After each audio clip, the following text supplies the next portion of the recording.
Your morning breakfast bell. Good morning. Welcome to Central Oregon Community College. My name is Zach Boone. I'm the Vice President for Advancement and Director of the Foundation. We're thrilled to have you here this morning for a little bit of a different style format for a City Club Forum with a great view. We thought about shutting the curtains, but we don't want to take away from that gorgeous view, so try to focus on our speakers even though you've got the mountains behind you. Just want to let everyone know we do have coffee and water in the back, so please feel free to sort of get up and move around if you'd like. Restrooms are down the hall on the right. There are also restrooms downstairs if those are full, so please take care of those needs. We did a really quick turnaround for this forum, so really appreciate all of you who were involved, and really a great thanks to Visit Bend for sponsoring our speaker this morning. We couldn't do this forum without them and without all of our sponsors, so let's give a little round of applause to Visit Bend and all sponsors. We have lots to get to, and we're just a couple minutes late as everyone files in, so let me just introduce our moderator and we'll get going. Kate Portia. Kate Portia is the director of Oregon State University's Center for the Outdoor Recreation Economy. Kate serves as the director for OSU's Center for the Outdoor Recreation Economy, which focuses on creating workforce solutions for the industry.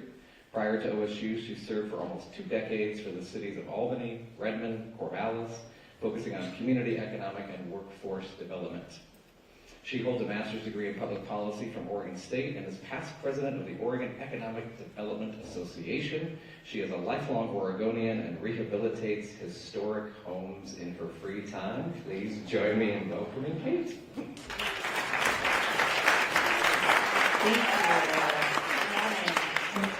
you. It's nice to see everybody. Thanks for coming out so early on a cold morning. We are here today to talk about the future of Mount Bachelor, and it's so appropriate that we're here and you can just look at it and think about it as we talk about it this morning.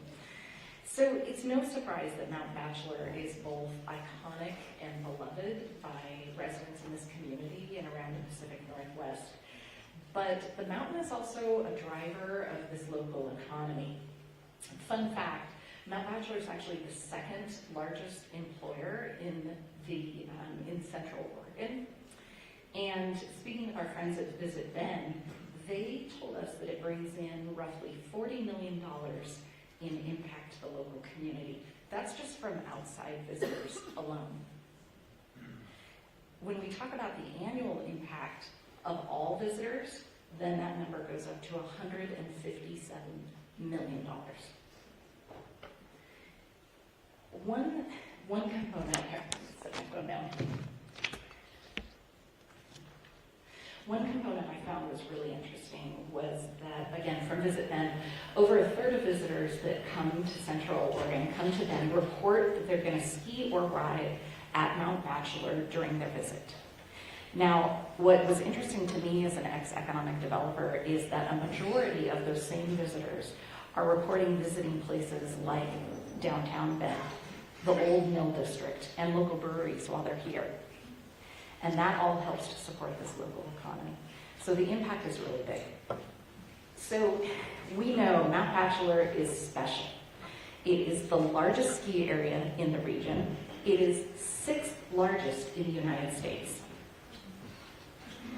Mount Bachelor offers 360-degree volcano skiing down a 3,000 plus foot vertical drop and covers over 4,000 acres.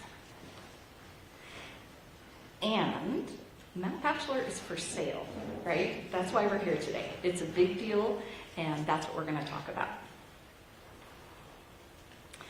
So the City Club of Bend has pulled together a forum today focused on the future of Mount Bachelor. We've got some great panelists that I'm going to introduce here in a second. And we're going to cover national trends in the lift-based skiing industry, unique aspects and challenges of the Pacific Northwest ski areas, potential non-local buyers of Mount Bachelor, pros and cons, what that might look like, as well as a local purchase effort that's underway. So with that, let's introduce and bring up our panelists, and we'll get this thing going. All right, our first panelist, Stuart Winchester. Stuart, if you want to come on up. Stuart is the founder, editor, and host of the Storm Skiing Journal and podcast, a newsletter and interview series that explores the world of North American lift surf skiing. His newsletter launched in 2019 and has more than 15,000 subscribers. He's a member of the U.S. Ski and Snowboard Hall of Fame Selection Committee and grew up in Michigan and began skiing as a teenager, exploring the state's many ski areas before moving to New York in 2002. He lives in Brooklyn with his wife and 2 children. Please welcome Stuart. All right, next, my friend and colleague, Jordan Elliott. Jordan, I love this. Jordan has crafted a tandem career, not just one, a tandem career in seasonal tourism. He is president of the Pacific Northwest Ski Areas Association and owner of the oldest Alaskan expedition ship and boutique cruising operation, the Pacific Panelist. His work extends beyond his operational roles. Collaborating with prominent Oregon economists, he helped coin the term the water workforce, highlighting crucial advocacy link between outdoor recreation and the jobs that rely on water resources. Jordan is both frozen and flowing. All right. And last but not least, Ryan Andrews. Ryan is a board member and the chief financial officer for Mount Bachelor Community, Inc. in their effort to acquire the operations of Mount Bachelor. Ryan is also an owner and CFO of Hiatus Homes, a Bend-based real estate development company focused on building cottage communities and attainable by design housing. Ryan has created and managed 20 investment partnership funds and pioneered Hiatus Homes' business model of funding real estate developments through local community-based investors. And you're going to hear about how he is now trying to replicate and scale the same model in the acquisition of Mount Bachelor. So that's our panel for today, folks. All right, so with that, we just want to say thank you all for being here. And Stuart, let's start with you. I think it would be helpful if we could start and kind of talk about the big picture in North American lift-based skiing. Who are kind of the major players in the space? And also, I think the group would maybe like to hear how revenue models have changed over time, what that's looking like. Yeah, happy to. Thanks, Kate. So let's start with an orientation of what the lift-served skiing landscape looks like in the United States today. So there are 509 ski areas active in the United States, and the big picture narrative, the headlines that you'll see in a lot of places are that consolidation is taking over skiing, and skiing is becoming very corporate. It's a little more nuanced than that. While more than half of skier visits go to the large ski areas owned by Vail and Alterra and Powder and Boyne, most ski areas are still independent. 369 of them, it's about 75%, and 140 are owned by a conglomerate. When I say conglomerate, I use that term very loosely. That's any company that owns 2 or more ski areas. So of the 26 or 27 entities that operate 2 or more ski areas, about half of those own 3 or fewer. There's only a few really big players, and I'll get to those in a little bit when we talk about who could buy and why. For now, I just want to keep setting this realistic picture here. So 466 of those ski areas are public, 43 are private, 383 are kind of probably what most of you think of when you think of ski areas, meaning they have a chairlift. 126 of them are just little rope tow areas, little surface slip bumps. These are usually community run. There's a ton of them in New England. There's a ton of them in the Midwest. Washington actually has a fair amount. So they're important to the industry, but they're kind of immaterial to the financial picture. They don't, in a lot of cases, they're free to ski. They're city parks. They don't really bring in any revenue. So you're going to set those aside. So there are still, even as there are a number of big companies that own a majority of the largest resorts, there's still a lot of consumer choice. And specifically in the Pacific Northwest, the vast majority of ski areas, and Jordan can give you the exact numbers here, but are still owned, independently owned and operated, including all the ski areas on Mount Hood, including a lot of the ski areas up in Washington, Mission Ridge, White Pass, 49 Degrees North, some really big places, and a lot of big places out in Idaho, Tamarack, Brundage, Silver Mountain. These are all still independently owned and operated. You have Vail owns Stephen Pass up in Washington, and Alterra Mountain Company owns Crystal. Boyne Resorts owns Summit at Snoqualmie, and of course Powder owns Mount Bachelor. But the notion that it's inevitable that large companies will buy the largest ski areas is not so simple, right? There are a lot of possible ownership paths that can support large ski areas. And again, I'll look more at specific companies in a bit, but with this being the landscape, the way that these ski areas operate today, from the point of view of attracting skiers, is a lot different than they operated 10 years ago, 15 years ago. And there's a lot of factors driving that, but the big factor is multi-mountain passes. And I don't have a slide breaking this down, but of those 509 ski areas in the United States, 224 are a member of either the Epic Pass, the Icon Pass, the Indy Pass, the Mountain Collective, or the Power Pass. If you haven't heard of that one, I'll talk about that one a little bit later. More than half of those are Indy Pass, 127. Shout out to Doug Fish in the audience today, Indy Pass founder. So ski areas have increasingly seen that these multi-mountain passes are excellent ways to attract skiers who otherwise may not have known about the ski area. They also create really good value for pass holders in many cases. For example, if you're a Mount Bachelor pass holder and you buy the full pass, you're able to add on that discounted Icon Face Pass and go up to Crystal and go up to Schweitzer and so on, go up to Jackson Hole. So most mountains of some size, most mountains with chairlifts, in fact, almost 60% of ski areas with chairlifts have joined one of these passes. That has had a lot of results, okay? Some of them, I think the ones that grab the headlines are things like what happened up at Stevens Pass a couple years ago, where Vail really got caught off guard. They were not well staffed. They did not operate the ski area to the standard that folks were used to. But there are a lot of positive consequences of this shift to multi-mountain passes. And to underscore this, I want to go back to my first slide. So if you look over time, and this is not my chart, but this is from Rocky Mountain Associates, which puts together this COPKey report, this industry standard end of season report.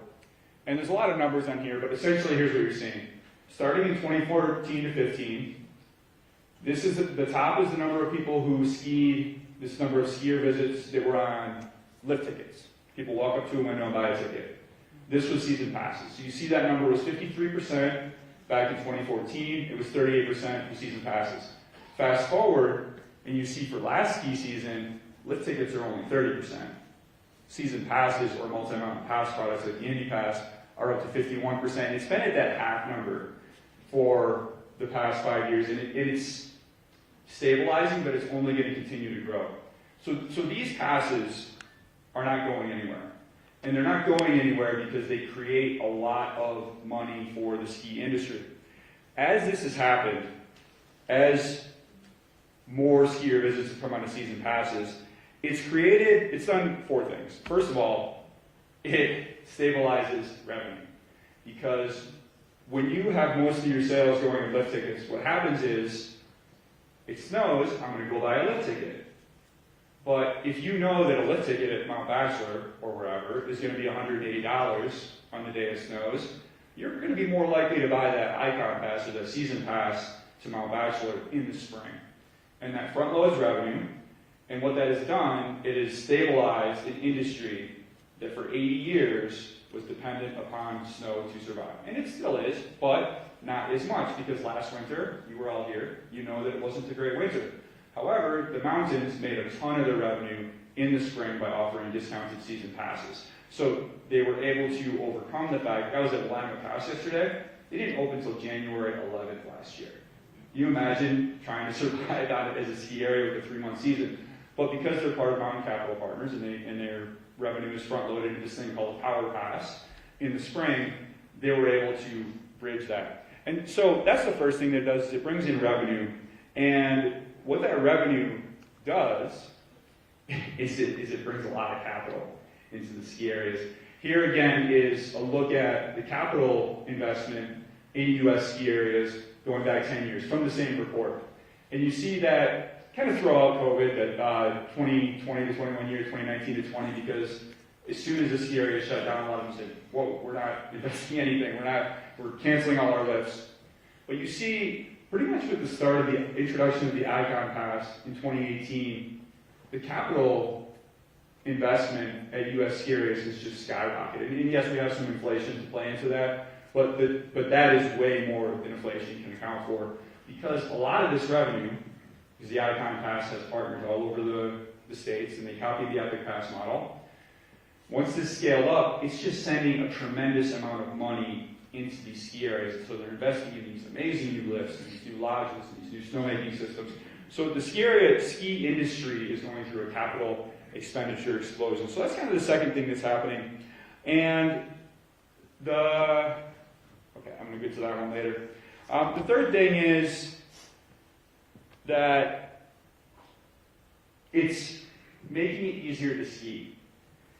And what I mean by that is, when you don't have to worry about going to the window and waiting in line for a lift ticket, because you have your pass in your pocket, and you can go direct to lift, which, with an Icon Pass, you can go direct to lift at Mount Bachelor. You don't have to stop and validate it or anything else. It just makes it easier to go skiing. It also makes it easier to go skiing for 2 hours. So you don't have to feel like, oh gosh, I just spent $250 on a lift ticket, I have to be here all day. You can just pop in, like I'm going to do it after this panel. I'm going to go to Mount Bachelor. If I ski 2 hours, great. If I ski all day, great. And what that's done, if you look at the last 3 years of skier visits across the United States, the last 3 years have been 3 of the top 5 seasons for skier visits, going all the way back to 1979. Even last year, bad winter here, bad winter pretty much everywhere, unless you were in Utah or Colorado. 5th best season ever. And a lot of that is because people have these passes in their pockets and they're able to just go whenever they want.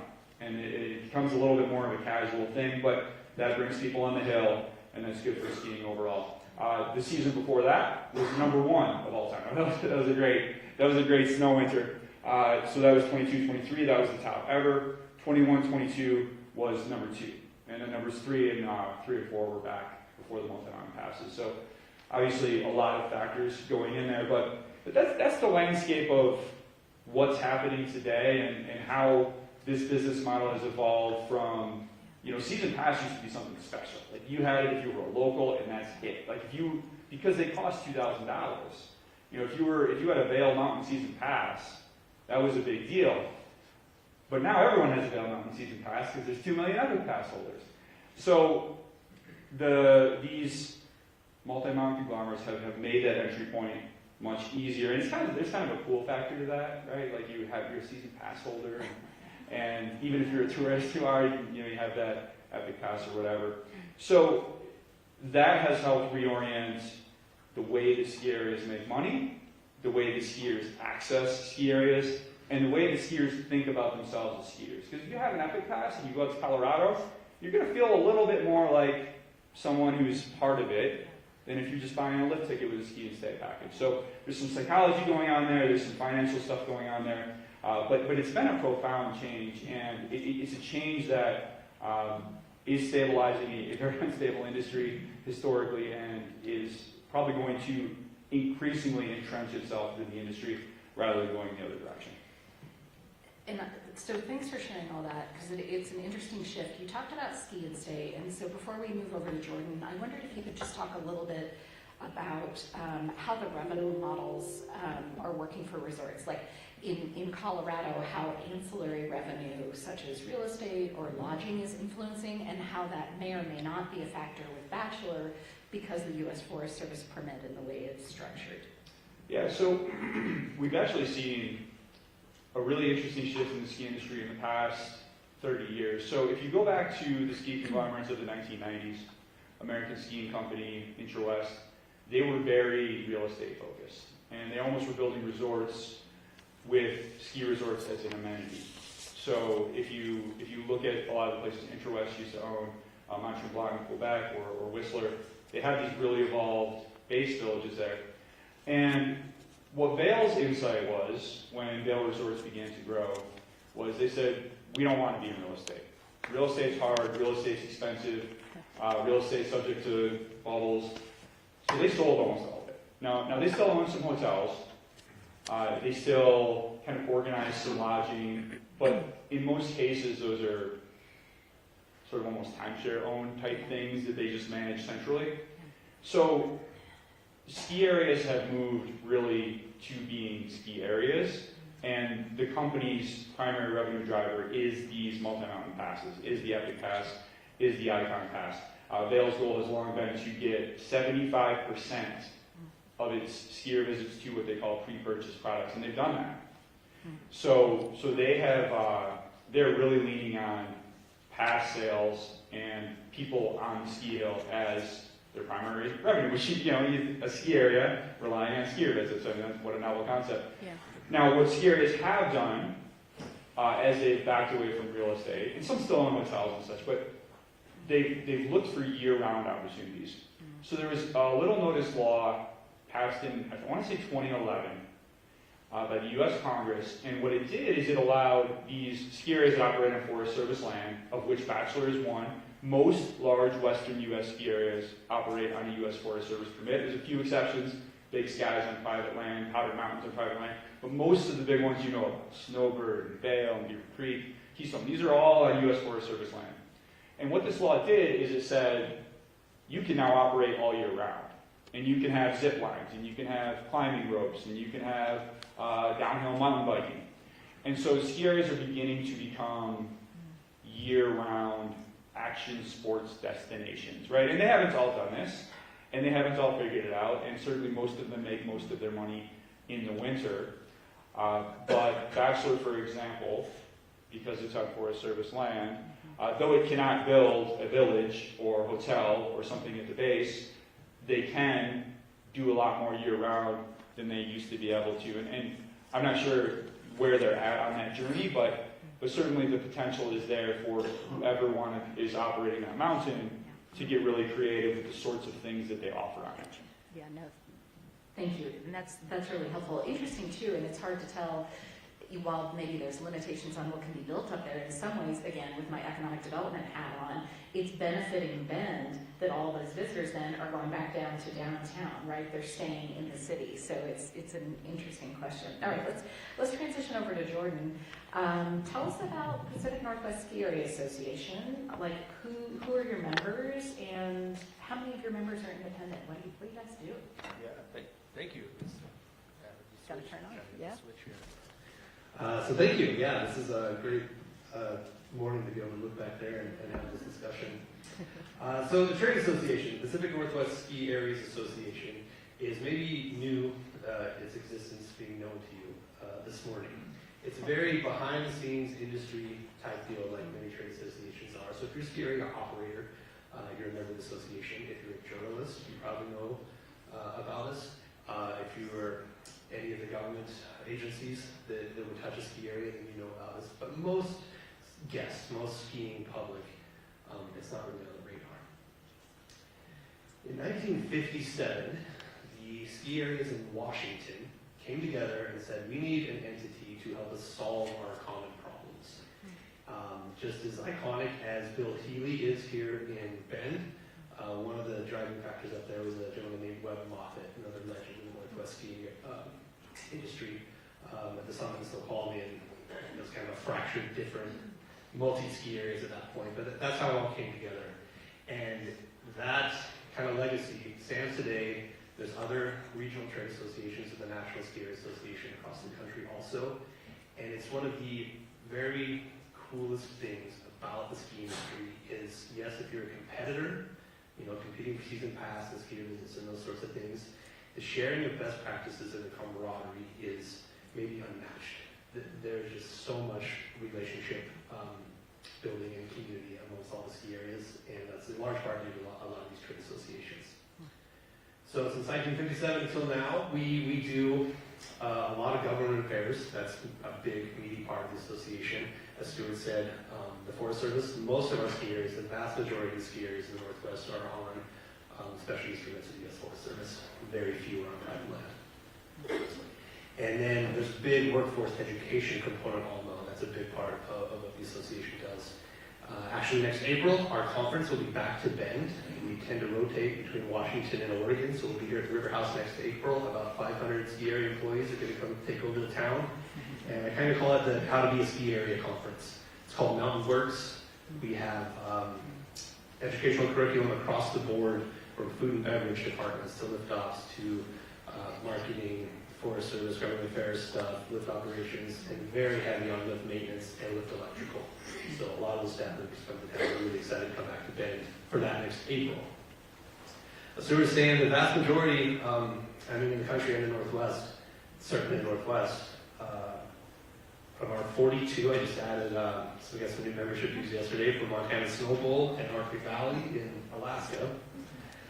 So Washington, Oregon, every ski area, Alaska, most of Idaho, there's kind of a line at Bogus Basin that starts to get over towards Jackson Hole land and Utah land. So of our 42 ski areas, there's 5 that are the ones that Stuart mentioned, that are owned by a multi-owner, multi-ski area owner. As Stuart said, okay, if we're calling the conglomerate owns 2, then I guess we could say 49 degrees north of Silver Mountain is a conglomerate, but Doug, does that feel like it's a conglomerate to you? I don't think so. So that's the landscape up here. And since 1957, as long as we've been in existence, every single one of them has been sold. It's just a thing that happens, and right now we're in a big generational shift in the ski industry, not just of what the business model looks like, but the leadership at the ground level on the resorts. Also, there's a lot of people retiring out, and a lot of just excited, very cool young talent ready to step in and be the new Bill Healy or whatever it is. That's really exciting to me this time. It's a lot about what our Mountain Works conference is about, is growing this next generation of ski area operators. I have some fun facts. Stuart pulled out some great ones, but I kind of regionalized it a little bit more. So we talked about the U.S. skiers at just over 60 million this last year. And the Pacific Northwest, I call that 4.5 million skiers. In Oregon, that's 1.7 million. In Washington, that's 2. Alaska, 435,000. Thank you, Alaska. Eagle Crest, and that's a mix of everybody. In Idaho, 1.8. So Idaho and Oregon are about on par with ski visits. I think you could probably chalk that up to Sun Valley, Mount Bachelor, Bogus Basin, and then Mount Hood. But about even there. Other fun stats. Season length. In the U.S., the average season length is 106 days. How much skiing we get in Oregon is 125 days. In the Pacific Northwest, 125 days. And then we go deep into the spring in the Northwest. Peak visits, a day, the busiest day. This is hard on averages when we look at Bachelor versus Willamette, like what's the average going to be. But in the U.S., it's 10,000. Your busiest day is going to be a 10,000 person day. In the Pacific Northwest, it's probably a 7,500 person day. But again, that's probably not at Mount Bachelor. This is per season pass. This is really interesting to me. So your season pass holder, how many times are you going to go? Across the U.S., 5.5 times a season. Proving my point. Pacific Northwest, 7.3 times a season. Oregon, 9. Oregon skis. So if you think about that as your season pass holder, and you know what Century Drive can look like, and I live here too, it's us, right? Infrastructure developments, Stuart touched on this, a lot of money being spent on infrastructure, capital expenditures. It equates to about $28 a person across the U.S. and just a touch below that in the Pacific Northwest. $69 million spent last year in the Pacific Northwest on capital improvements. A lot of that will chalk up to lifts. We'll call that lift upgrades or new lifts. 9 last year and 40 in the last 5 years. Pretty significant amount of development going on across the country, and that's certainly hitting here as well. And I think Mount Bachelor is actually a big part of that with Cloud Chaser, with the new Skyliner, with Early Riser, and other upgrades. So there's quite a bit of money being spent up there right now. Okay, so we had on the list, as we're kind of talking about this with Kate, of the time that we have and how much climate change discussion we want to have. And I don't think we have the time today to really dig into that. But on the government affairs side, it's a big body of work of what we do on on trying to mitigate those things. We see, but it's not, ski area is so small. Sure, we talk about our 60 million visits against the whole U.S. population and the global influence on what carbon's in the atmosphere. So it's a much bigger conversation, I think, that we can have today. The two things I'm going to say, though, is this is probably lore at this point. It's so known amongst the Mount Bachelor Ski Patrol and the lift mechanics and the operations staff. But maybe not a lot of pass holders in Penn. There's a weather research station at the top of the summit that universities have access to. And a number of years ago, I think it was at Western Washington University, after that tsunami in Japan, they were up there trying to measure radiation levels in the atmosphere after that nuclear event, the plant, the facility over there.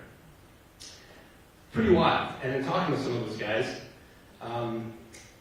they're able to measure the last point of land where an air mass touches before it comes across the sea to us. And there are some weather patterns where Lower Cascades, including Mount Bachelor, the last point of land that the air mass touched was the Himalayas. It went up and over, and then it landed on summit. And the sisters right here behind us. That's significant, right? So that's why this is a bigger conversation for a climate change discussion, and this is a global thing. But snowmaking is something that we can kind of zone in on a little bit on what snowmaking systems are like and how it helps, mitigate. Just as we're trying to get earlier season pass revenue, snowmaking also helps you get open up and get that experience going a lot earlier and even later in the season. We don't have a lot of snowmaking in the Northwest. Across the country, it's about 20% of skiable acreage is snowmaking. That's 4% in the Pacific Northwest, and just until a couple of years ago, it was only 1%. Why do you think that is? It snows here. We got a lot, like the highest average. 311 inches is our average over the last, I think, 10 years. And that's not to say that Utah and Colorado, aren't getting big dumps, but certainly California. But it's 298, 288 other averages. So there hasn't been a whole lot of a need for the snowmaking up here. And then back to what size of ski area you are, and what is your capital expenditure going to look like. That'll play into that. Those are the fun facts. Those are my fun facts. So as far as sharing the best practices amongst all the ski areas, other big driving factor of the trade association is competitive advantage doesn't matter. I don't even follow season pass prices. I know they exist. They're out there. It's the commonality between the areas, not giving anybody insight into how can I muscle out the neighbor. And so that means no opinion on who operates Mount Bachelor, just that it operates. And whoever's operating it, we've got a great conference to get your staff trained up and share your best practices across the industry. And that's the biggest drive for us. And then the government affairs side of it is also critical. So whoever is operating Mount Bachelor is inheriting a couple of legislative affairs things that are pretty concerning. And it's a large part of what we do. One of those, that I won't go too deep into, is your funding into the Forest Service. User fees. You're on a special use permit. Every skier that goes up there, there's an associated fee of what that lease agreement is like with the Forest Service to then pay the Forest Service at the end of the year. All of that money, doesn't matter whatever national forest you're on across the entire country, it doesn't go back to the forest that it was generated in. It goes to the U.S. Treasury. And then where? So there's been, over the years, the ski fee retention has been a big thing behind the scenes in the ski industry to really recognize that. And let's keep these fees that are generated within the Sioux National Forest here. That's a big deal. Every few years when the Farm Bill gets, has to be renewed, or a standalone bill, well, there's different versions of introducing legislation to retain these ski fees within the forest that they're generated in.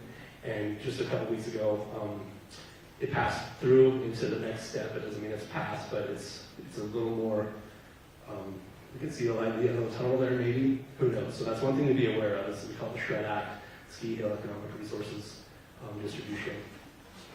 To keep that in the Sioux National Forest. So what that money will do is say whoever is operating in the ski area will want to build a new lift, whatever they want to do, and it requires Forest Service involvement, and that can go really deep into the NEPA process or environmental review. It could be a categorical exclusion. It's not as tough as that. But basically, if you go to hurt the dirt, there's going to be a lot more study and ecologists involved. And you know, that could be a really good thing, but it makes the process really, really slow. And it takes staff resources from the Forest Service to do that. And if you're sending the money that ski area just generated to DC, well, then your Forest Service staff here don't have the tools that they need to make that thing happen. So that's a big deal. I think we should have the Screech Forest be able to keep the fees. And then if they're not using the mountain, the project's not up. I didn't need to build a new lift or whatever. The forest can still keep it in the zone. Put it on a trailhead. Put it somewhere else if the resources are still there. I think that'd be a really important thing for us to get past here. But then the other thing, so that's a national thing. The specific thing in Oregon, and you have seen the effects of this, and you might not know why. Our liability release of liability, a waiver legislation situation in Oregon is out of balance with every other Western state. It has been since 2014. It's why you saw here a couple of years ago a bifurcated pricing approach implemented at the mountain. And honestly, Mount Bachelor was kind of late to the game in introducing that. There were other skiers in Oregon that did that first. Basically, there's a 2014 Supreme Court case in Oregon that nullified the enforceability of liability waivers. Sign up for any, this is not ski area specific at all. There's 12 ski areas in Oregon, and they'll all sign the waiver to do this inherently risky activity. And if you just go to the Secretary of State's business registry in Oregon and search for any business with a guide in it, a tour in it, 15,000, maybe more. I didn't even keep clicking the arrow to reloading page down the rabbit hole. Any business that uses a waiver, that waiver is not really enforceable. You might have a crack at it if you have a bifurcated pricing approach, because there's some nuance in a footnote in a court decision. This gets into be such legalese, but what was your ability to negotiate is where that came into play. And it really sets Oregon up in a disadvantaged position in insurance premium land versus other states. It's something that since 2014 there was a legislative attempt the following year. It failed in 2018 and 19. Oregon also, across the country, this is a cute little sidebar. In the Office of Outdoor Recreation, Oregon started one of those. I think there's 18, 19 states now with a state Office of Outdoor Recreation really recognizing the economic engine that outdoor recreation is into the economy. And they had a task force on outdoor recreation and came up with a bunch of top recommendations for this legislature to take up, and one of those was for the state to take up revisiting liability and immunity provisions. And that's yet to be done completely. Last year there was one that was kind of forced. Did you hear about the Newport case in Wreck Immunity and the trail that's being shut down? And the legislature did pick that up and put a temporary fix into it that expires in 2026. We'll see what they do in this upcoming session in January. That's the public side. Basically, if you're a public landowner, if you're the city of Bend, or if you're a private landowner who gives a little trailhead access to put your kayak in the river, you have an immunity protection, or you should. You're not going to sue me if you trip in the gopher hole because I let you take your kayak through the corner of my fence, or the city park, or whatever.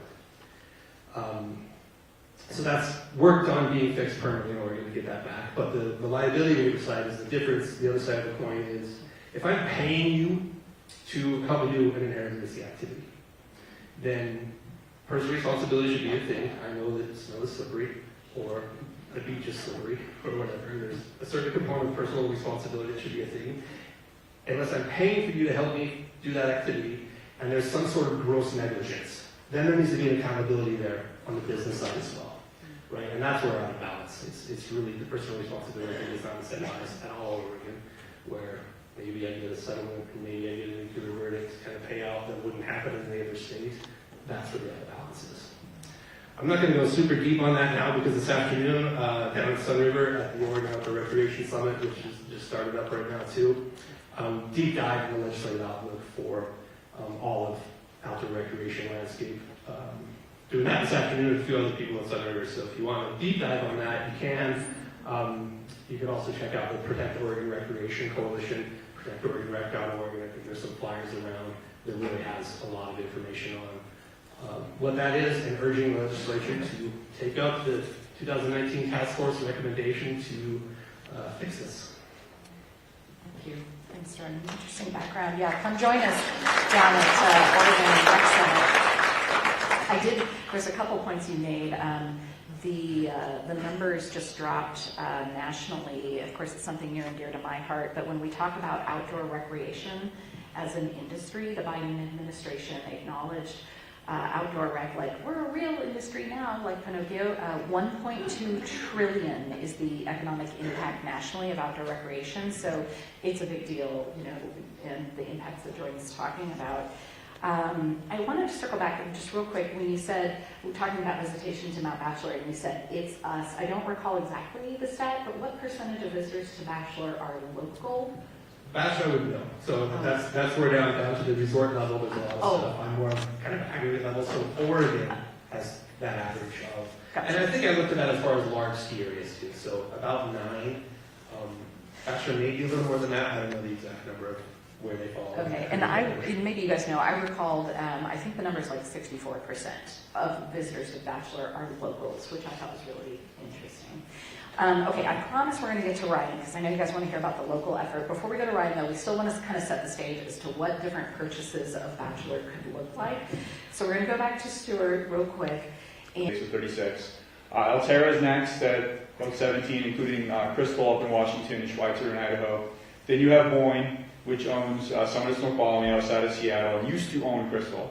Mountain Capital Partners actually purchased Willamette Pass last year, and they own ski areas mostly in the Southwest, but they're creeping up into this direction. And then the other ones are more regional. Pacific Group Resorts is based in Park City, and they own ski areas all over. You know, one in BC, one in Colorado, one in Vermont, one in Maryland. California Mountain Resort Company, I'll have a little more to tell you about that in a moment. Aspen Skiing Company, obviously they're just those 4 ski areas in Aspen. And Midwest Family Ski Resorts owns 3. So if you look at these, I'll start with this. Mount Bachelor is extremely attractive. Everyone has interest.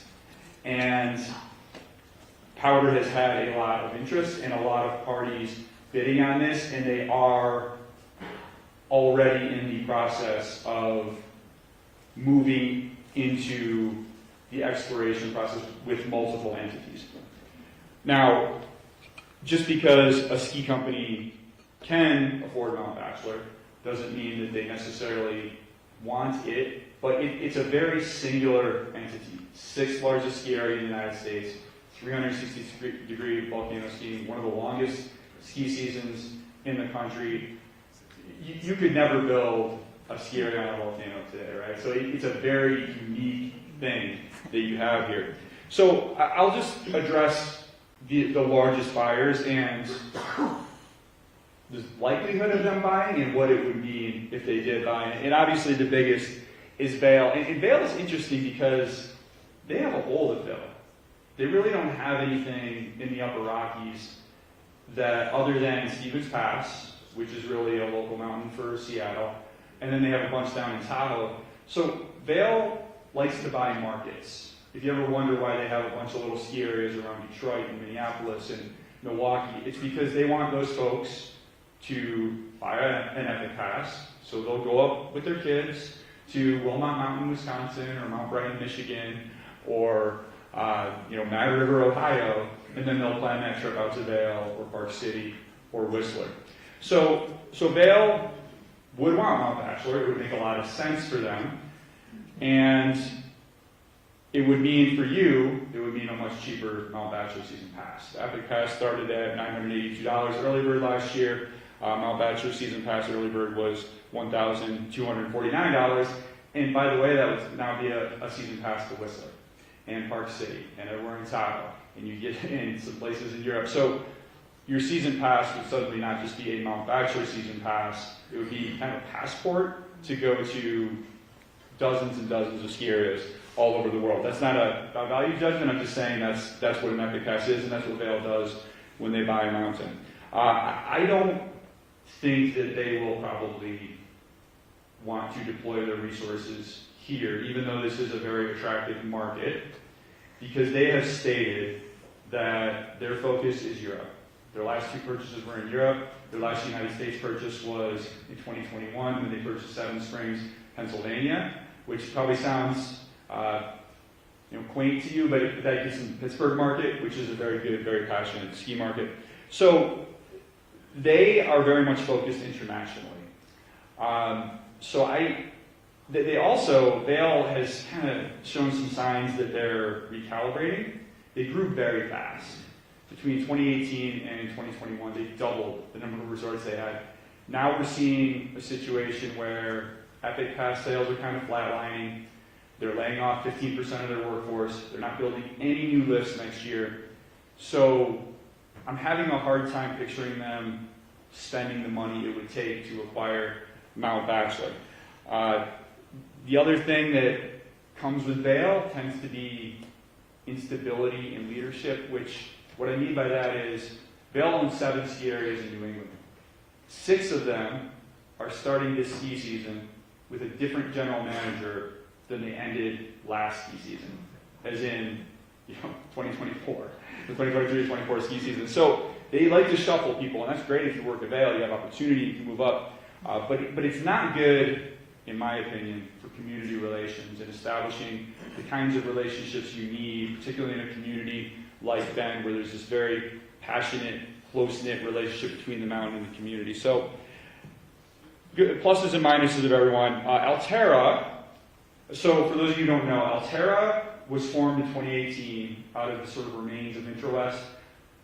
Aspen's not part of it, but Aspen is one of 2 principal partners of Alterra Mountain Company, and they own around 20 ski areas, depending on how you count them, in the United States. They're the ones who do the Icon Pass. So Bachelor is part of the Icon Pass.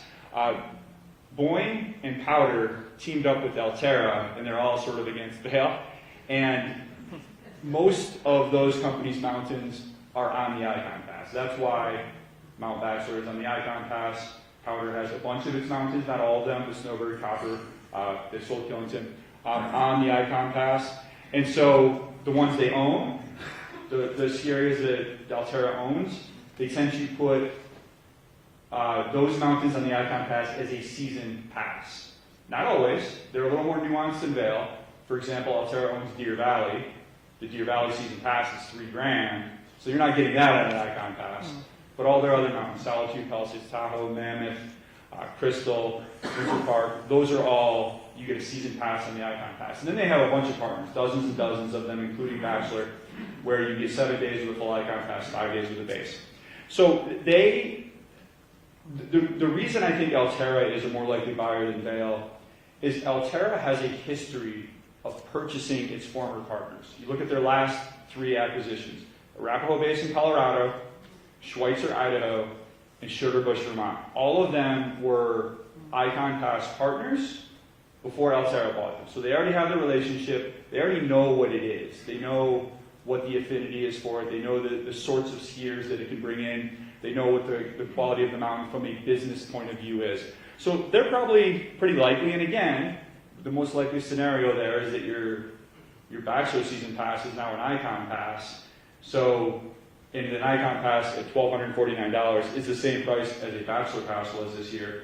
And now you can go to Jackson Hole, and you can go to Big Sky, and you can go to Palisades Tahoe, and you can go up to Crystal. And maybe some of you don't care about that. You're just like, you want to ski a Bachelor every day, and I get that. But that is one advantage that you would have were Alterra to purchase your mountain. And they do have money, and they're in expansion mode. And I think they would be very, very interested in this. Probably the most status quo would be Boyne, because all of Boyne's large mountains are already on the Icon Pass. Boyne owns, most famously, Big Sky, but they are seasoned operators in Pacific Northwest. They own Crystal for years and years and years. They're still salty about losing it, because the story there is John Kircher, part of the Kircher family that has owned Boyne since the 1940s, wanted out. So Boyne said, okay, you can have Crystal, but we're going to keep the rest, and now you're separate. And John had it for a year, and then he sold it to Alterra. And Boyne is still They're still mad that they lost Crystal because it's such a good mountain and they love the Pacific Northwest and they know what a great area it is for a passionate ski market. Now, Boyne has been on an absolute investment blitzkrieg. If you go to Big Sky, it is unbelievable, the infrastructure they have. They just built a new tram. They have 2 8-pack lifts, a 6-pack lift. These things are, it feels like you're sitting down and taking a ride in someone's Ferrari. They are so nice. And look, I get it. I like old lifts too and classic lifts, but when you're on one of these things, you're like, okay, I see why a lift here costs $250. So they have been, and it's not just Big Sky, they have invested, they bought dozens of lifts at their 10 resorts across the United States over the past 4 to 5 years. That also includes Brighton in Utah, Summit of Snoqualmie, as I said, they're building a ton up there. I don't know if Boyne, I know Boyne has money, I don't know if they have the interest because they're still digesting their last purchase, which was a little scary out in Maine. Mountain Capital Partners is really interesting. Mountain Capital Partners owns 12 ski areas, and they like to buy, there's a couple of reasons I think they might be really interested in Mount Bachelor. So this is a company that has its own pass, the Power Pass, which I mentioned earlier. And the Power Pass is essentially like their own Epic Pass. It's an unlimited season pass to all of their mountains, plus a couple of partner mountains in local areas like Loveland, Colorado, and Sundance in Utah. But the first reason I think that Mountain Capital Partners would be interested in Mount Bachelor is it gives them an alpha. It gives them something that people will buy a pass for, right? Alterra has Jackson Hole on the pass, even though they're a competitor, because they know it sells icon passes. A lot of people buy it just to go to Jackson Hole. So the Power Pass would do that. They have some nice resorts now. They have Purgatory in Colorado, Arizona Snow Bowl. They bought Valle Nevado down in Chile, which is going to be the largest ski area in North America pretty soon. But so that's one thing is I think they want that aspirational resort that folks buy a Power Pass for. The other reason is they tend to buy in clusters. So they bought Pajarito and Sipapo in New Mexico. They bought Snow Bowl and then Elk Ridge in Arizona. They bought Purgatory and Hesperus in Colorado, Nordic Valley and Brian Head in Utah, and then Valle Nevado and La Parva right next door in Chile. They bought Willamette Pass last year. Bachelor's right here. They have a strong incentive to tie those two together onto a pass, which I was like, well, it's terrific. I'm sure I've mispronounced that about 5 times now. And they're really good operators. They invest a ton in snowmaking, they invest a ton in lifts, they push their seasons, they open their mountains early, they keep them open late. So there's a lot worse places you could end up than Mountain Capital Partners. I have a lot of respect, they've been growing very fast. So some of these others, Pacific Group Resorts, they are all over the country. They're still digesting JP in Vermont, which they bought for $76 million 2 years ago. I don't think they probably have enough money to buy Bachelor right now. California Mountain Resort Company is one to look out for, though. They've been growing very fast. They own, so from south to north in California, Mountain High, China Peak, Dodge Ridge, Bear Valley. Well, guess what's next, right? It's Bachelor up north. And they have their own pass called the Cali Pass. And they're very much West Coast focused operators. Carl Kapuscinski, their CEO, ran Stevens Pass for a long time. So they know the market. They know the passion of this region. And they, like Mountain Capital, would love to have that alpha. They would love, because they know it would move Cali passes. Because a lot of folks in LA, they buy the Icon Pass, they go to Big Bear, and they go up to Palisades Tower or Mammoth. But those places are getting really crowded, and people are looking for an alternative. So you might have a really good story to tell if you can buy Mountain High season passes in Angelino and then take a trip up to Mount Bachelor. And then there's a bunch of independent buyers I could get into. Sorry, just a quick sec. I was going to say, Stuart, so I appreciate the overview on the conglomerates. I think that's really interesting. Real quick, as an introduction before we get over to Ryan, what have you seen on the community-owned front? For example, the sale of Killington that just occurred, real briefly. Yeah, so as most of you probably know, Powder also owned Killington in Vermont, and Killington is the largest ski area in the eastern United States. It's also the busiest by a lot. 1 million skier visits per year is the rumored number, which they won't confirm. But the Killington, and actually, Powder sold 2 resorts in the last 18 months, and they sold Wheat Canyon, which is a ski area down in Nevada. Actually, it's in Las Vegas, the address, but it's quite a bit out of town.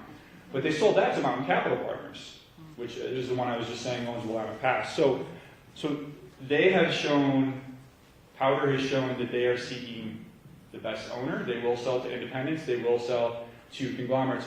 There's a few reasons, 3 reasons why the Killington sale worked. So they sold it to independent investors. But independent it's a tricky word, right? Because these are basically rich finance guys. And if you look at Jackson Hole, or you look at Taos, or you look at Telluride, also independents owned by rich finance guys. And so they had not only the purchase capital, but the backup capital to say, okay, we're not just relying on winter to winter to make this thing work. The second thing they have is local ties. I think you have that covered here. Those folks have been, even though they're rich finance guys, they had homes in Killington for 30 plus years, and they also had a clear vision. Killington developing a huge base village. They need some lift upgrades. They've already announced one. There's another little ski area next door they also purchased called Pico, and they have a clear vision for that and how that works with Killington. So you really, the reason that worked is because they had those elements. Okay, that's really interesting, and I think a perfect segue into chatting with Ryan, who's been waiting so patiently, and I know everybody's really excited to hear from him. So Ryan, you're part of a group that's leading an effort to purchase Mount Bachelor and have it be community-owned, like Stuart was just talking about with Killington. Tell us a little about that, about what you guys are working on and how the structure would work. Yeah, of course. So, first of all, like stiff competition, right? But here, I'll comment on that real quick first. So, here's what I think. Powder knows these names. They want to sell their resorts. They can call any of these companies and just run a backdoor deal. That's what you do when you've got something unique to sell. You just call the people. You call your best buyers and see if you can make a deal. The fact that they may have done that, but then hired an investment banking group to list this and made a big public announcement. Think about, like, if you have a piece of real estate, you might see if you can sell it off market when you're like, I couldn't find a buyer. Okay, I guess I'll just list it with an agent and take any offer I can and see who my best buyer is. So, I think that we can read into that a little bit, that mentality a little bit, that there's an opportunity here. I've talked to the investment banking group that put this together, and they're, again, reading between the lines, I think they did not just come out and be like, hey, we've got a great offer we're working on, if you want to submit a backup offer, cool, we think this other one's going to go through, love you guys, we'll talk later if something develops. That's what you would normally do in that deal. The fact that instead there's a lot of posturing makes me wonder, I think there is an opportunity here for the community to come in. So, there's kind of 2 questions on that. It's like, how would we do it? Which I think is what a lot of folks want to know. I'll get to that in just a second. But the first question is why? Why should we do it? And, as I kind of get into that, this is not like a timeshare presentation. We don't have a securities offering. I'm not going to pass the hat at the end of this and see who wants to buy the mountain. But I do want to talk about kind of the philosophy and then what would it look like. And so, that's why I got involved. So my day job, I run a company called Hiatus Homes, and we build cottage communities. And so it's kind of a unique type of development. Well, around 4 years ago, when my partner and I, who's here in the front row, when we set up that business, we had an opportunity to go get capital from big private equity companies. And we had to make a decision, do we want to do that, or do we want to try and grassroots this and raise capital from local investors? The ability to even raise capital from local investors is new, over the last century, and came out of the Jobs Act that was passed 10, 12 years ago, that even allowed companies to raise capital from a more democratized group of investors. Before that, you couldn't. It was, private equity funds, rich folks only. And, communities did not have access at lower price points. And so, with Hiatus Homes, we developed this philosophy that we were like, hey, we believe that if the community wants a development to exist and wants this kind of real estate development to exist, the investors will put capital into it. Similar thing that happened with like the Bend Venture Conference and all here locally, where it was like, if Bend wants tech companies here, local investors will invest in and support their companies. What becomes really powerful with that is as those companies are successful, as they generate profits, those profits aren't shipped back to New York and distributed among the investment bankers. They're and go out on their yachts. And we feel like as, a community, they sucked all our capital out, all of our lift tickets out, and it went somewhere else. That's a lot more profit than even like the Forest Service problem that we talked about that we're working on. So instead, when you fund something locally, when the mountain is profitable or when the business is profitable, those profits go back to the community, and then the community gets a chance to reinvest that, or put it toward amenities at the mountain, or put it toward their own ski pass or something. So we'll maybe touch on this in a minute, but Willamette Valley Vineyard did a model like this recently, which we'll kind of touch on because it's a very cool model where they funded their company through the community. But the reason you do this is to create the benefit for the community economically, but then also to give the community a say. So, my day job, again, in real estate development, a lot of stakeholders care a lot about the kind of buildings and housing that goes in their town. Very opinionated about it. It's not just the people that own it. Similar to the mountain. Do we want a company that's out of the area making a decision that's maybe purely economic about our mountain, or do we want to have a say in it as local business people? And so, that was why I got involved, because with Hiatus Homes, we've been successful financing our business in a series of real estate developments locally. After I saw this announcement, it was funny, the day it got announced, I had a number of people DM me like, hey, Mount Bachelor is going up for sale. Like, that would be so cool if the town bought it. I was like, oh man, that would be. And I'm really busy right now.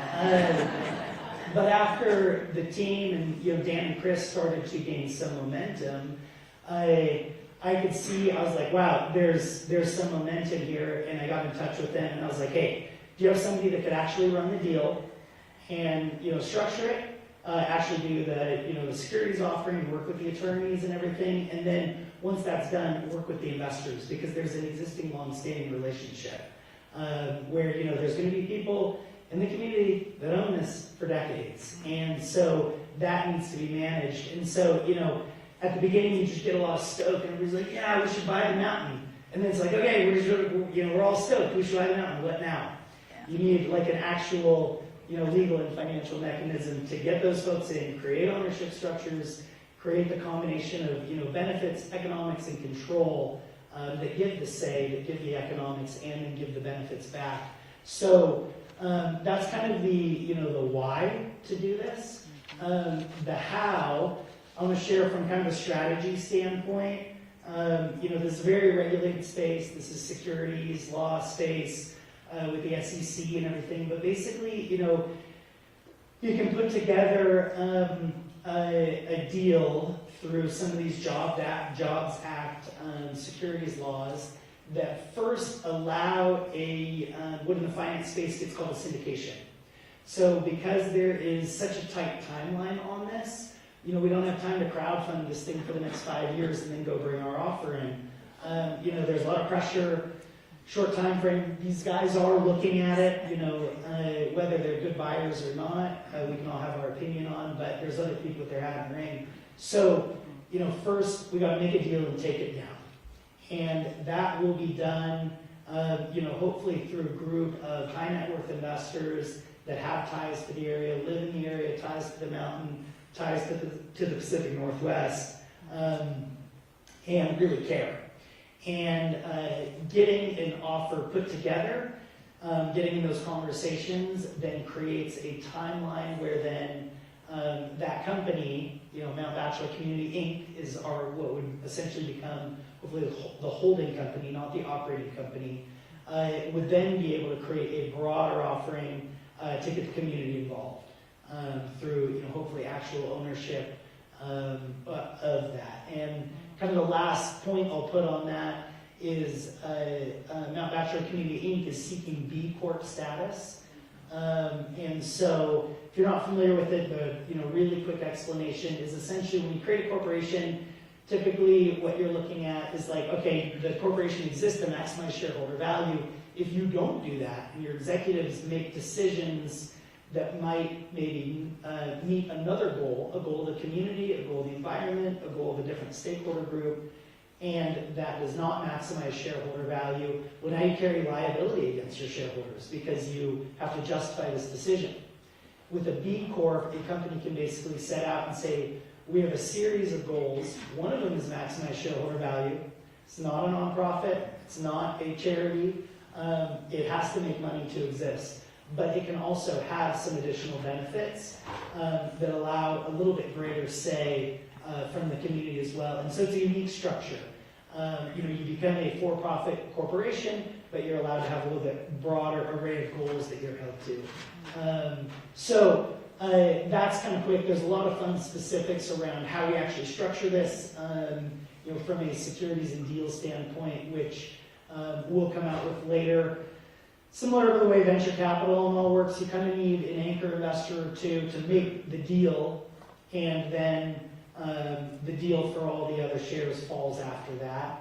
And so that's where we're in the process. We need a couple of dominoes to fall. But hopefully that'll come in the next, I guess I'll say few to several weeks. So, yeah, does that cover it? What kind of questions? No, that's so good. And we're going to turn it over to questions for the audience here in just a second, so be thinking about what you might want to ask. But so following up, I think for the community members, they're maybe most interested to hear and understand the point at which, like the Willamette Valley Vineyards, if any of you saw that proposal, when could they get involved? So as I understand, you're saying order of operations is first those sort of high net worth individuals getting the offer, and then there'll be the opportunity for the community purchase. Yeah, that's exactly right. And the reason is it takes a long time to do that. It just takes time to, to put everything together.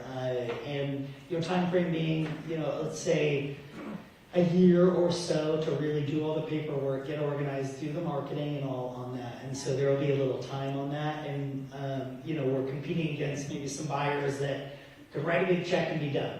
And so, as stated, if Power is like, hey, we'll sell to anybody, whatever the best offer is, we've got to compete against that. So, we're also competing against kind of an interesting, I guess kind of New York style world that's like, oh, we're doing a big acquisition and investment banking offering and all that, and we're the David in the ring against the Goliaths. And so, there's been a lot of cool noise made around this, but it's an uphill battle because, you got to get people to take you seriously. You got to get basically through all those hurdles, and everything falls into place kind of at once. Has to all come together. So then to the, where does it come around benefits? So, I kind of mentioned this quickly. There's, benefits, there's economics, and then there's control. Control being like, board appointments and veto rights and control over the decisions, the long-term decisions of the company. And Willamette Vineyard did a really cool thing. So they did an offering. They're owned by the community. They're owned by a large number of investors, and people that bought into that have an opportunity to take their dividend every year and take it in cash, or they can turn around and put it back into wine. And if they put it back into wine, they get more wine than they would have gotten cash. And that's awesome for a couple of reasons. That's awesome for the people that own it, because not only do you get wine because you invested in something that you like and you like wine, you can also open that bottle and you're like, oh yeah, I own part of this vineyard. I own a vineyard. Let's open one of my bottles of wine. So it becomes a fun investment. From the company side, it's an incredible advantage because when you issue a dividend, you're sending money out the door to everybody. That can be, could be millions of dollars that you have to send everybody their profit share out or their dividend out. Well, if those people then reinvest back into the company, let's say they put them into lift tickets or services at the mountain or ski schools or discounts and passes, you take what would have, get dorky from an accounting standpoint, what would be on the bottom of your balance sheet as equity distributions going out, and you move that to the top of your profit and loss statement for the next year. So you take what would be money going out the door to your investors, turn it into revenue for your next year. And so again, that goes back to like, you know, when the community says we want this and we want to own this and we want to say in this, community is much more oriented to reinvest their dividends in the company. Because like, well, I know if I buy my pass, that's going to like lift upgrades and, you know, better food options and stuff like that. So it becomes this like, you know, beautiful spiral of people reinvesting in the community, really supporting the operation up there, and then having that opportunity to benefit. And so, yeah, I mean, the communication we made about the deal and everything is like, hey, we're not some group that's out shopping ski resorts. Like, should we buy this one or that one? It's Bachelor or nothing, right? Because it's in our backyard. And, you know, we've even been maybe to negotiating fault said, hey, we'd be willing to pay more than everybody else because we're buying our backyard. So, you know, it's worth more to us than it is to any other buyer. And we're not trying to buy it like a private equity fund to eke out every last cent and then flip it in 5 years or 7 years on our investment time frame and, you know, buy a yacht and move on. If we buy this mountain as a community, there's, I think, an opportunity to own it in perpetuity for 10 years, 20 years, 30 years, 50 years, and investors can flow in and out. You can own it. Somebody that might lives here 10 years could own it for a long time, and then when it no longer fits, you know, their portfolio or whatever they do, they can, you know, maybe move on through some liquidity events and all that's possible now through especially the changing securities laws last decade and through kind of the vision of how we want to set this up. I love that. Thank you for sharing. I think we're going to pause now and turn over to the audience for questions. I suspect they're going to have some tough questions. We're going to give up 2 of our mics. We'll keep one on this side, one on your side.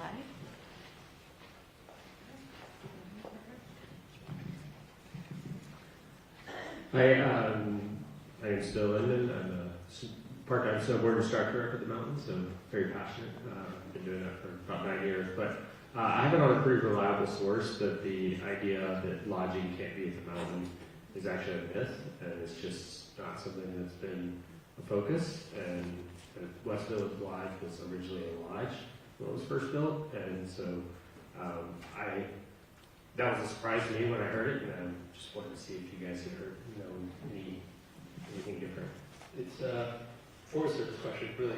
So I can take it unless you guys have some other insight too. You have an operating plan that you submit to the Forest Service, and there's many things that could be allowable within that. I also know that back when that lodge was a thing, it was not that long standing.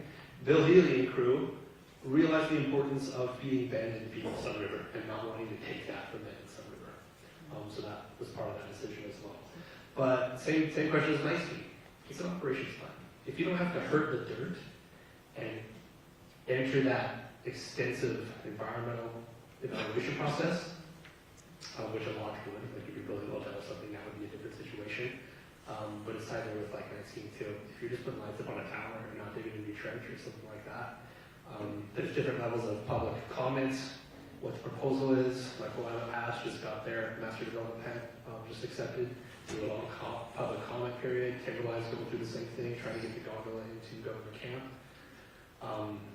So, what do the people want? What does the operator want? And can you go to the Forest Service and say, this is what we want, does this fit within what the regulatory environment will allow? Yeah, just to add to that, so that lodge that was in place at Bachelor that burned down, the owner at the time traded the rights to rebuild that lodge for some additional land rights. So that's not currently part of their master development plan. They would have to rebuild that in, as Jordan said.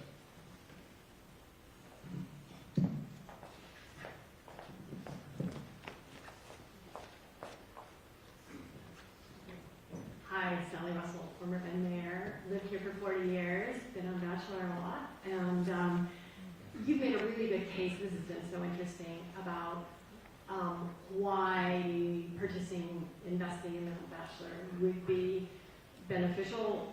What I can't wrap my head around, and I'd love you to talk a little bit more about, is why is Powder Corp walking away and selling this, right? You know, they're selling to other ski areas, but this is such a gem. Like, why are they even considering letting go of it? Thank you. Yeah, I've got an answer. Why don't you go and then I'll share.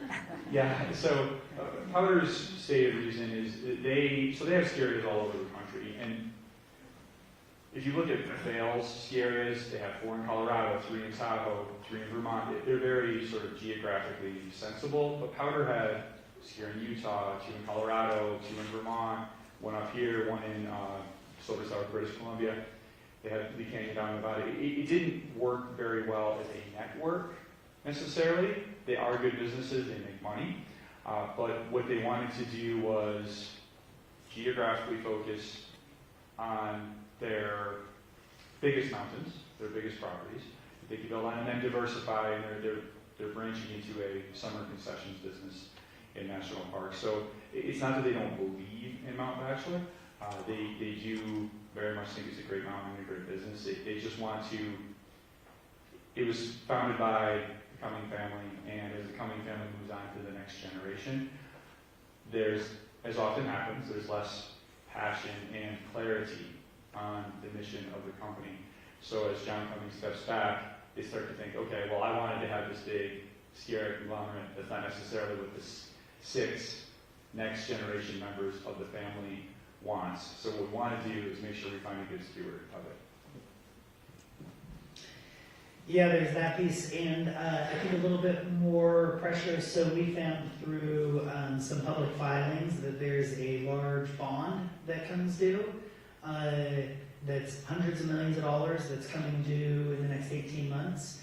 And so that's at a low interest rate because that was financed back in the heyday of low interest rates. That debt would need to be either refinanced with expensive equity or expensive debt at much higher interest rates. And so I think some of the motivation is economic. It'd be like if you own a home, say you own a rental property, and your adjustable rate mortgage is coming due.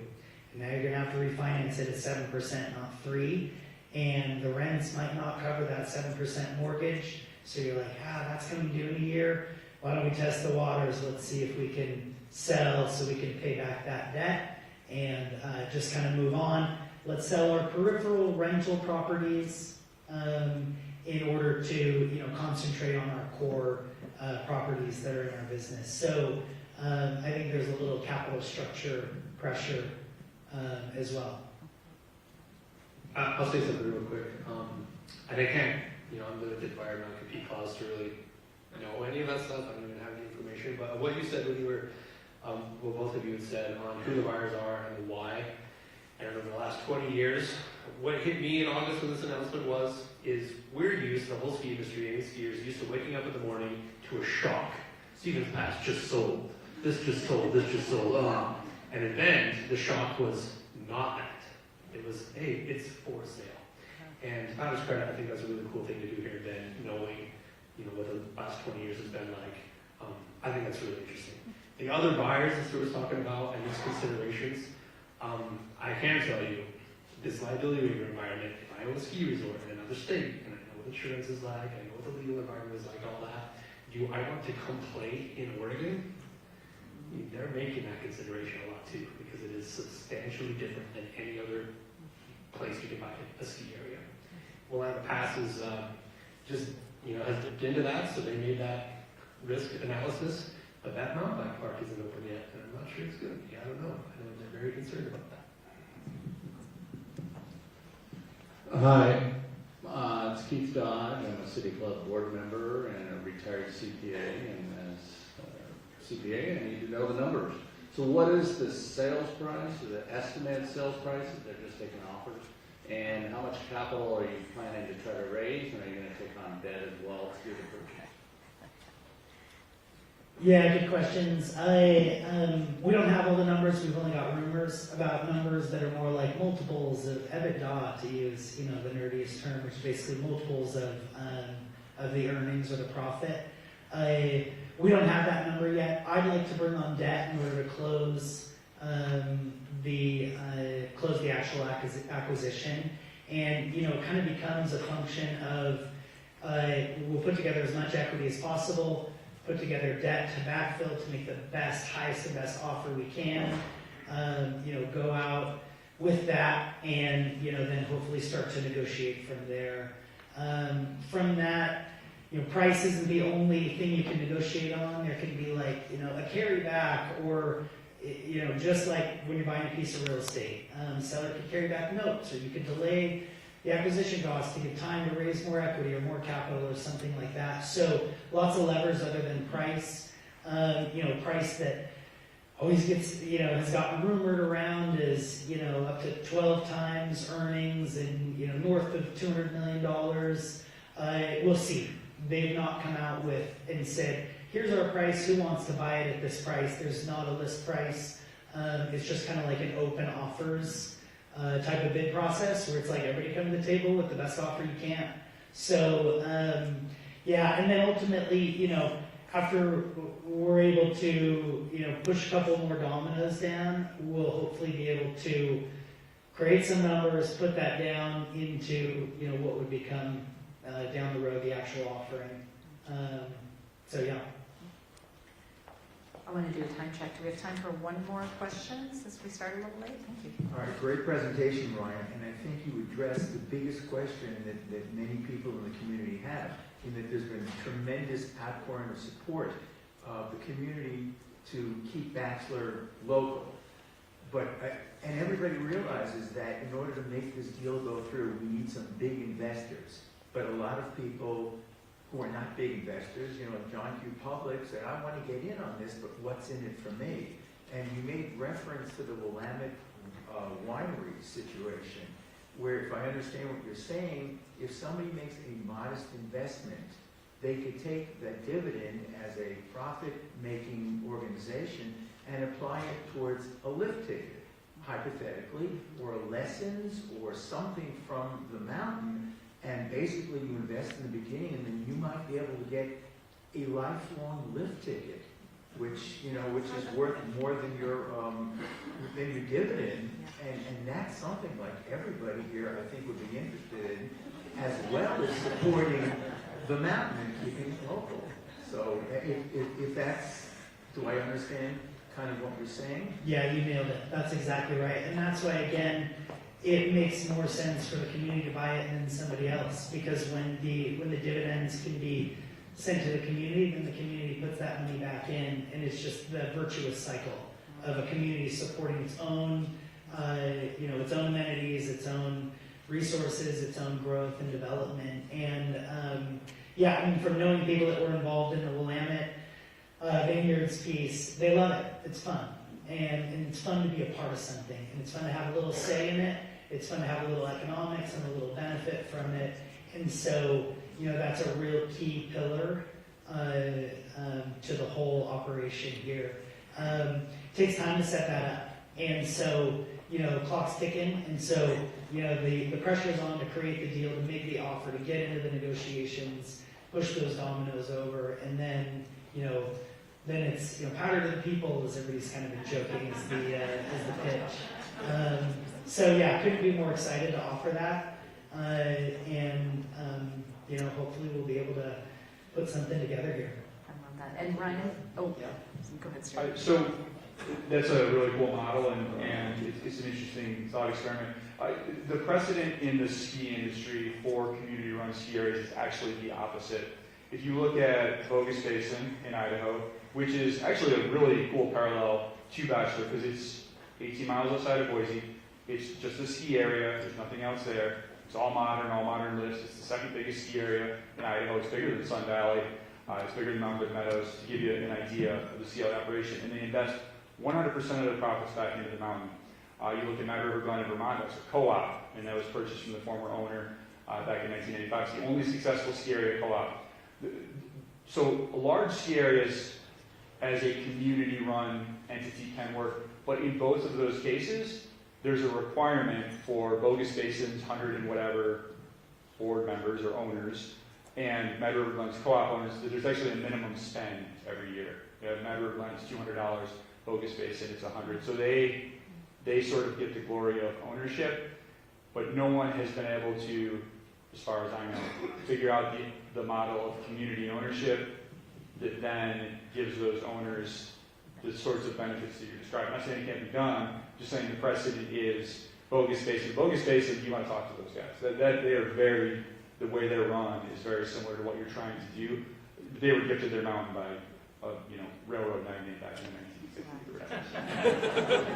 Right, that's an advantage. Any railroad magnets in the room? Yeah, exactly. Do you have any of those? I learned to snowboard at Bogus Basin when I was a kid. Love that place. So, yeah, it is. And again, I'll kind of pull on my thread from my day job, my experience. So what we found at Hiatus Homes was our investor and our buyer ended up being the same person in a lot of cases. So we had buyers of our homes that then also wanted to invest in our deals and our future deals because they loved the homes. And then we had people that had invested in the fund that then came and were like, oh, actually, let us know when one of your homes becomes available. And so when we figured out our investor and our buyer were one and the same, you can actually take a different twist on that model, which is like, instead of demanding that, it naturally happens because that's what the community wants. The community wants to go spend money. They want to go spend a dividend up at their mountain because they're part of it. I love that. And Ryan, I wanted to ask you, like, if folks are interested that haven't heard about your initiative, where can they learn more? Yeah, so Buy Mount Bachelor is a little website we set up. There's email address on that. Gets like 1,000 emails a day. It's crazy. Yeah, you can certainly search Buy Mount Bachelor, and you'll find us on there. You get a hold of Dan. He manages the inbox, and we can get you involved. So yeah, please do. We're sending out updates every couple of weeks, trying to keep the stoke and everything going as all this falls into place. So yeah, we'd love everybody here to be a part of this. Thank you. And so as we close out today, I think what I want to say is we really hope that you guys are leaving with some increased knowledge about this topic and sort of some of the factual components of who might be interested in buying, national trends from the ski industry that we heard about from Stuart, unique aspects of Pacific Northwest ski areas, and the issue with Oregon's liability waiver that we heard about from Jordan. Workforce, which I failed to mention, I just want to put a plug in, we at Oregon State had the great opportunity to work with Jordan and his group in standing up a couple of workforce development education programs around ski. So Oregon State actually offers a ski lift technician and a lift operations course that we developed in conjunction with Jordan's group, which is pretty cool. So we're out in space and doing that, and just really proud of our work in that area. And we heard about some options for the future of Mount Bachelor, including the effort underway from Ryan and his group, and you know where to get more information about that. So before we close out, I just want to do a quick, hot last take from each of our panelists in one sentence, and one sentence only. What would you like to see for the future of Mount Bachelor? Jordan, you go first. Whoever buys it, send all of your staff to the Mountain Works Conference and Trade Show. Stuart. A good, stable owner who's going to continue to evolve this into a world-class ski destination that it deserves to be. Love it. Ryan? Well, I'm biased. Yeah, I'd love to see the community own this, benefit from it, and have a say in what this looks like in perpetuity. Not a short-term thing, but forever. Their children's children get to be a part of this as they learn to ski. So love that. Thank you. Join me in thanking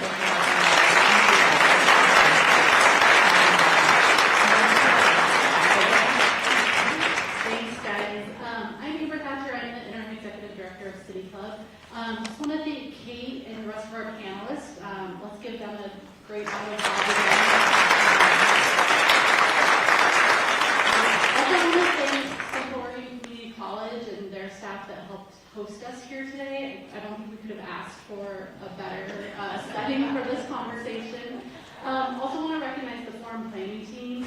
As you can tell, a lot goes into making this happen. So Daisy Lehman, Kathy Sabatier, and our forum coordinator, Quinn Rose, and Emily Boynton, I think is here too. So thanks to all of them. And also, again, thank you to our sponsor, Visit Bend. We wouldn't have had some voices in the room without them, so thank you very much for that. And for those of you who don't know, we have a lot of new faces in the room. I think this topic brought in a lot of people that aren't City Club regulars. So we have a lot of forums like this every month on different topics. So if you're interested in coming to future forums, they are open to the public. We have one coming up